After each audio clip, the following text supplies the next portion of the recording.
அனைத்து தமிழ் உறவுகளுக்கும் அன்பு வணக்கங்கள்.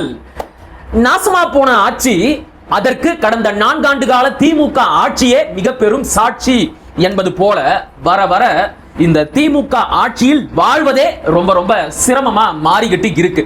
வாழ்வதை விடுங்க, வாயை திறந்து பேசுறதுக்கும் கருத்து சொல்றதுக்குமே ரொம்ப ரொம்ப ஒரு இக்கட்டான சூழல் இங்க தமிழ்நாட்டுல நிலவிக்கிட்டு இருக்கு. இதே தமிழ்நாட்டுல கொலை செய்யறவன், திருடுறவன், கொள்ளையடிக்கிறவன், கஞ்சா விற்கிறவன், போதைப் பொருள் விற்கிறவன், பிளாக்ல சரக்கு விற்கிறவன், இன்னும் பல சமூக விரோத செயல்களில் ஈடுபடுகின்ற பெரும் பெரும் குற்றவாளிகள் எல்லாம் ரொம்ப சுதந்திரமா ரோட்ல நடமாடிக்கிட்டு தான் இருக்கிறாங்க. அவங்களை எல்லாம் இந்த திராவிட மாடல் அரசின் காவல்துறை எந்த தொந்தரவும் செய்யறதே கிடையாது.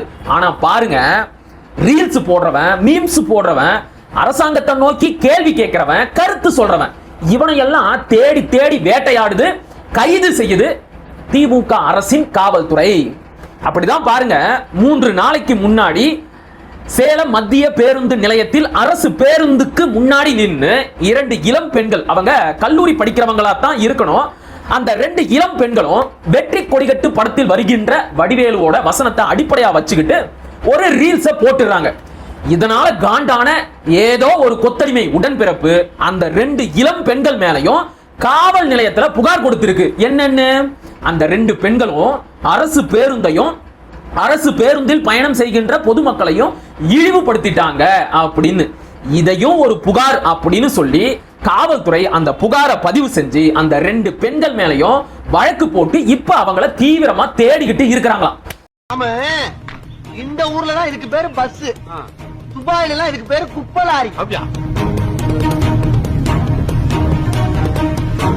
சேலம் மாவட்டம் வாழப்பாடி புதிய பேருந்து நிலையத்தில் டவுன் பஸ் முன்பு நின்று ரீல் செய்த 2 பெண்கள், இதுக்கு பேரு தான் பஸ்ஸா, துபாயில இதுக்கு பேரு குப்பை வண்டி என கிண்டல் செய்து அவதூறாக பதிவிட்டுள்ளதாக கூறப்படுகிறது.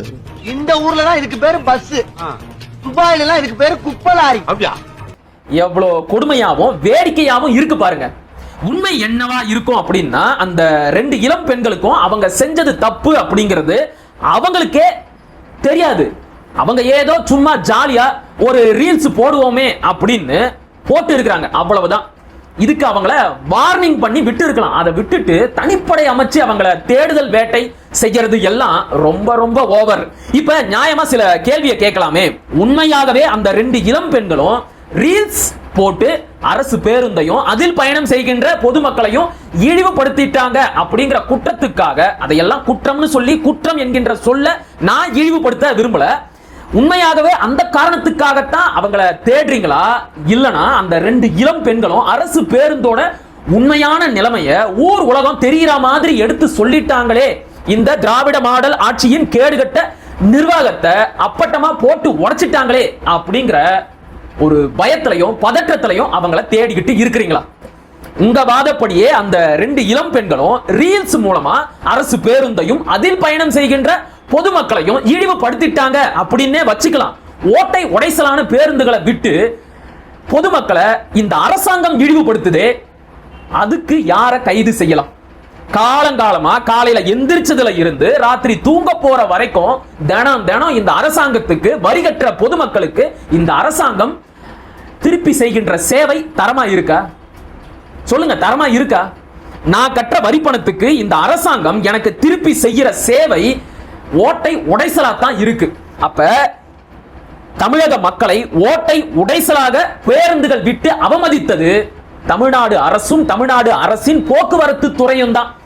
இந்த குற்றத்திற்காக அந்த போக்குவரத்து துறையின் அமைச்சரான ஐயா சிவசங்கர் மேலையும், அவர்களை நிர்வகித்துக் கொண்டிருக்கின்ற எல்லா துறைகளையும் மேலாண்மை செய்து கொண்டிருக்கின்ற முதலமைச்சர் ஐயா மு.க. ஸ்டாலின் மேலையும் யாரு வழக்கு பதிவு செஞ்சு யாரு கைது செய்வாங்க? 2 நாளைக்கு முன்னாடி ஐயா மு.க. ஸ்டாலின் அவர்கள் சென்னையில் ஓடுகின்ற டவுன் பஸ்ல ஏறி பயணம் செஞ்சு பொதுமக்கள் கிட்ட குறைகளை எல்லாம் கேட்டு தெரிஞ்சுக்கிட்டார். வாழ்த்துக்கள், வரவேற்கிறோம். இப்ப ஐயா ஸ்டாலின் அவர்கள் அப்படியே கிராமப்புறங்களுக்கு வாங்க, குக்கிராமங்களுக்கு வாங்க, ஊர்ப்புறங்களுக்கு வாங்க, அங்கே ஓடுகின்ற அரசு பேருந்துல ஏறி பயணம் செய்யுங்க பார்க்கலாம். செய்வீங்களா? வாய்ப்பே கிடையாது. நினைச்சு கூட பார்க்க மாட்டாரு. ஏன்னா அந்த பேருந்துகள் தரமா இல்ல, பாதுகாப்பா இல்ல. அப்ப ஐயா ஸ்டாலினோட உயிர் மட்டும் தங்கத்துல செஞ்சிருக்கு, பொதுமக்களோட உயிர் தகரத்துல செஞ்சிருக்கா? அவருக்கு மட்டும் தரமான சொகுசு பேருந்து, மற்றவர்களுக்கெல்லாம் ஓட்டை உடைசலான பேருந்து. இதை விட பொதுமக்களை வேற யாரால இழிவுபடுத்த முடியும்? உண்மையை சொல்லுங்க. சென்னையில ஓடுற லோக்கல் பஸ் மாதிரி, லோக்கல் டவுன் பஸ் மாதிரியே தமிழ்நாடு முழுக்க எல்லா குக்கிராமங்கள்லயும் ஊர்ப்புறங்கள்லயும் பயணிக்கின்ற அரசு பேருந்துகள் தரமா இருக்கா? சான்ஸே கிடையாது. காய்லாங்கடைக்கு போக வேண்டிய பேருந்துகள் எல்லாம் இன்னைக்கும் ரோட்ல ஓடிக்கிட்டு இருக்கு. போக்குவரத்து துறையோட விதிகளின் அடிப்படையில் ஒரு அரசு பேருந்து 3 லட்சம் கிலோமீட்டர் ஓடி முடிஞ்சிருச்சு அப்படின்னா அந்த பேருந்தை ஸ்கிராப்புக்கு அனுப்பிடணும். அதுக்கப்புறம் புது பேருந்தை தான் வாங்கி அந்த வழித்தடத்தில் ஓட்டணும். ஆனா இங்க பல அரசு பேருந்துகள் பல லட்சக்கணக்கான கிலோமீட்டர்கள் ஓடி முடிந்த பிறகும் அதையெல்லாம் ஸ்கிராப்புக்கு அனுப்பாம, காய்லாங்கடைக்கு அனுப்பாம மக்கள் பயன்பாட்டுக்கு அனுப்பிக்கிட்டு இருக்கு நிர்வாக திறனற்ற இந்த திராவிட மாடல் திமுக அரசு. ஊர்ப்புறங்கள்ல தினம் தினம் மக்கள் அரசு பேருந்துகள்ல பயணம் செய்யும் போது உயிரை கையில புடிச்சுக்கிட்டு பயணம் செய்யறாங்க. அரசு பேருந்து ஓடிக்கிட்டே இருக்கும் போது டயர் கழண்டு தனியா ஓடுது. பழனி அருகே ஓடும் அரசு பேருந்தின் முன் சக்கரம் கழன்று சாக்கடையில் விழுந்த சம்பவம் பரபரப்பை ஏற்படுத்தியுள்ளது. தூத்துக்குடி மாவட்டம் திருச்செந்தூரில் இருந்து 25 பயணிகளை ஏற்றிக்கொண்டு கும்பகோணம் சென்ற தமிழ்நாடு அரசு விரைவு பேருந்து ஒன்று சிவகங்கை மாவட்டம் திருப்பத்தூர் அருகே ஜெயமங்கலம் பகுதியில் தேசிய நெடுஞ்சாலையில் சென்று கொண்டிருந்த போது அதன் பேரிங் கப் செட் உடைந்திருக்கிறது. அப்போது ஓட்டுநர் சீட்டுக்கு கீழ் இருந்த டயர் தனியாக கலன்று பேருந்தின் முன்பாக உருண்டு ஓடி கண்மாய்க்குள் விழுந்திருக்கிறது. டயர் இல்லாமல் சாலையில் பேருந்து இழுத்தபடியே செல்ல பயணிகள் பயத்தில் அலறினர். அரசு பேருந்துல மாணவர்கள் படிக்கட்டுல தொங்கிக்கிட்டே போறாங்க. அந்த நேரம் பார்த்து படிக்கட்டு உடைஞ்சு ரோட்ல விழுது. பல நேரங்களில் கீழே வந்து படிக்கட்டுலாம் ஓட்டையாகி போய் மக்களோ பிள்ளைகளோ கீழே விழுகிற சூழ்நிலைலாம் இருக்குது. பழைய பஸ், இந்த பஸ் ஃபுல்லாக பழைய பஸ். கொஞ்சம் வேகமா போனா மேற்கூரை பிஞ்சுக்கிட்டு போய் ரோட்ல விழுது. குடைக்குள் மழை அப்படின்னு பார்த்திபன் படம் பார்த்திருக்கிறீங்கல்ல, அது மாதிரி பஸ்ஸுக்குள் மழை பெய்யுது. காசு கொடுத்து டிக்கெட் வாங்கி சீட்டு இருந்தும் மக்களால உட்கார்ந்துகிட்டு பயணம் செய்ய முடியல. ஏன்னா மழை காலத்துல சீட்டுக்கு நேரா தண்ணி ஒழுகுது. பஸ்ஸுக்குள்ளேயே கொடை பிடிச்சுக்கிட்டு போறாங்க. சென்னையில மட்டும் தரமான பேருந்தை ஓட விட்டுட்டு அங்க மட்டும் ஐயா மு.க. ஸ்டாலின் அவர்கள் ஏறி பயணம் செஞ்சுட்டு அப்படியே தமிழ்நாடு முழுக்க விளம்பரப்படுத்துறாராம். பாத்தீங்களா எங்க ஆட்சியில எவ்வளவு தரமான பேருந்துகள் இருக்கு அப்படின்னு. வாங்க ஐயா, அப்படியே ஊர்ப்புறத்துக்கு வந்து இப்ப நான் சொல்ற கண்டிஷன்ல இருக்கிற பேருந்துகள்ல ஏறி பயணம் செஞ்சு காட்டுங்க. செய்வீங்க? வாய்ப்பே கிடையாது. அப்ப அந்த பெண்கள் ஏதோ ஜாலியா ஒரு ரீல்ஸ் போட்டுட்டாங்க. அதுக்காக அவங்கள இந்த அளவுக்கு தேடுறது எல்லாம் ரொம்ப ரொம்ப டூ மச். இப்ப அரசாங்கத்தை நோக்கி யாராவது ஏதாவது குறைய சொல்றாங்க அப்படின்னா அந்த குறைய எப்படி நிவர்த்தி பண்ணலாம், எப்படி தீர்த்து வைக்கலாம் அப்படின்னு யோசிங்க. அதுக்காக திட்டமிடுங்க. அதை விட்டுட்டு யாரு குறை சொல்றாங்களோ அவங்கள தேடி தேடி வேட்டையாடுறதுக்கு திட்டம் போடாதீங்க, யோசிக்காதீங்க. அது ரொம்ப ரொம்ப கேவலமா இருக்கு. இன்னும் சொல்ல போனா இது அப்பட்டமான பாசிச நடவடிக்கை. எங்களை நோக்கி யாரும் கேள்வியே கேட்க கூடாது. எங்க ஆட்சியில எவ்வளவு பெரிய குறைகள் இருந்தாலும் அதையெல்லாம் சுட்டி காட்டவே கூடாது. நாங்க எங்க இஷ்டப்படிதான் ஆட்சி செய்வோம். எங்களை எதிர்த்து யாரு கேள்வி கேட்டாலும் அவங்கள கைது செஞ்சிருவோம் அப்படிங்கிறது எல்லாமே ஒரு பாசிஸ்டோட மனநிலை. கொஞ்ச நாளைக்கு முன்னாடி ஒரு வயசான பாட்டி, பாவம், அவங்க என்ன ஆதங்கத்துல இருந்தாங்களோ, என்ன மனக்குமுறல்ல இருந்தாங்களோ, என்ன கோபத்துல இருந்தாங்களோ யாருக்கு தெரியும்? இந்த திராவிட மாடல் திமுக ஆட்சியால எந்த விதத்துல அவங்க பாதிக்கப்பட்டாங்கன்னு தெரியல. ஏதோ ஒரு உணர்ச்சி பெருக்குல கோபப்பட்டு தன்னுடைய கால்ல இருக்கிற செருப்பை கழட்டி ஐயா ஸ்டாலினோட மூஞ்சிலேயே எரிஞ்சிட்டாங்க. அதாவது போஸ்டர்ல இருக்கிற ஐயா ஸ்டாலினோட முகத்துல எரிஞ்சிட்டாங்க. அது ஒரு மிகப்பெரிய குற்றம் அப்படின்னு சொல்லி அந்த பாட்டியை தேடி கண்டுபிடிக்கிறதுக்கு தனி படையவே அமைச்சாங்க இந்த திராவிட மாடல் அரசின் காவல்துறை. அந்த பாட்டியை தேடி கண்டுபிடிச்சாங்களோ இல்லையோ இன்னைக்கு வரைக்கும் அதை பற்றிய எந்த தகவலும் இல்ல.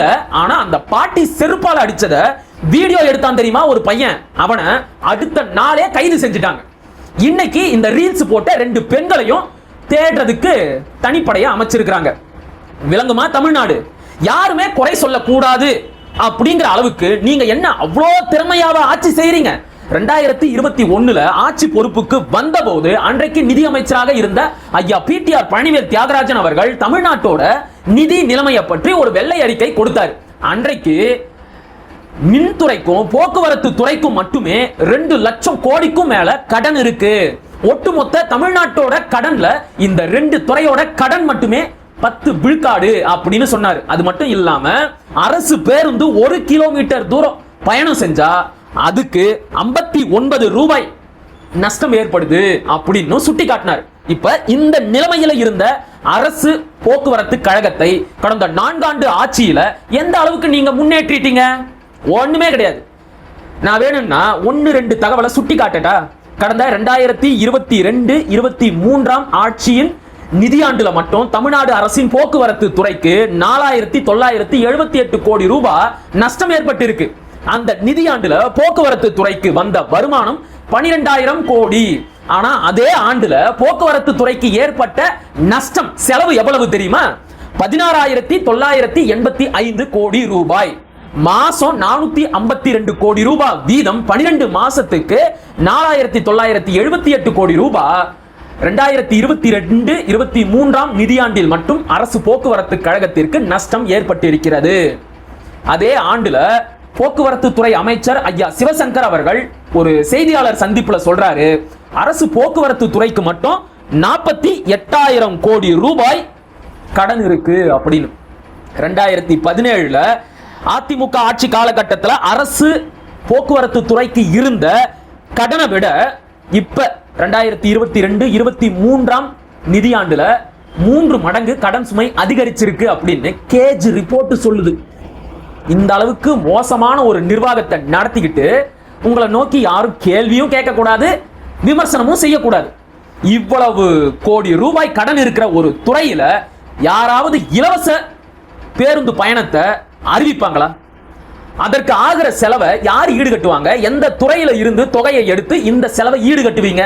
மேல மேல போக்குவரத்து துறைக்கு கடன் சுமை அதிகரிச்சுக்கிட்டே போகுது. அதனால புதிய பேருந்துகள் வாங்குறதுக்கு காசு இல்லாம போகுது. பழைய பேருந்துகளை மெயின்டைன் பண்றதுக்கும் காசு இல்ல.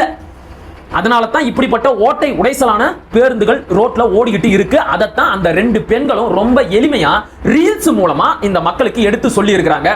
உண்மையிலேயே உங்களுக்கு அவ்வளவு தூரம் மானம், ரோசம், சூடு, சொரணை இதெல்லாம் இருந்தா முறையான ஒரு நிர்வாகத்தை செஞ்சு காட்டுங்க. அப்புறம் வந்து அரசாங்கத்தை நோக்கி யாராவது குறை சொன்னா அது பொய் அப்படின்னு சொல்லி அவங்க மேல வழக்கு பதிவு செஞ்சு கைது செய்யற வேலையை பாருங்க.